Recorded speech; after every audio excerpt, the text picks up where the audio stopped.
প্রশ্নটি আমার দিলীপ ঘোষের কাছে।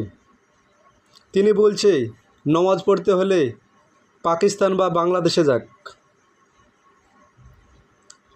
তার কথা অনুযায়ী যদি ভারতবর্ষের 40 কোটি জনগণ বাংলাদেশ বা পাকিস্তানকে সাপোর্ট করে, পাকিস্তান বা বাংলাদেশে নমাজ পড়ার জন্য যেতে হয়, ভারতবর্ষ থাকবে তো? প্রশ্ন। যেখানে ইরানের মতো একটি দেশ 9 থেকে 10 কোটি জনসংখ্যার দেশ, তার কাছে সুপার পাওয়ার দেশকে মাথা নত করতে হচ্ছে। সুপার পাওয়ার হয়েও ইরানের পায়ের কাছে আসতে হচ্ছে।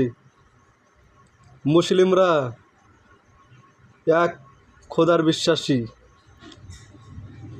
এক খোদার কাছে মাথা নত করে, তাই মুসলমানকে বেশি জ্বালাবেন না। দেশ আপনার একার বাবার না। এই মুসলমানরাও ভারতবর্ষকে স্বাধীন করার জন্য অনেক রক্ত দিয়েছে। এই মুসলমানরাই এই ভারতবর্ষকে ভালোবেসে পারমাণবিক বোমা আবিষ্কার করেছে, মিসাইল আবিষ্কার করেছে।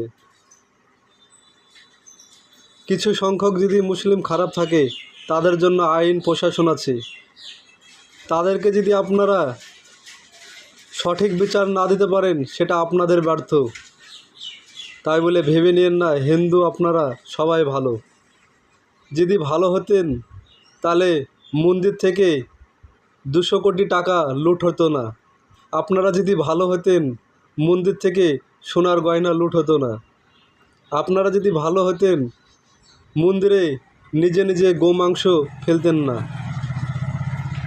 মাথায় রাখবেন, ভারতবর্ষ সবার ভারতবর্ষ।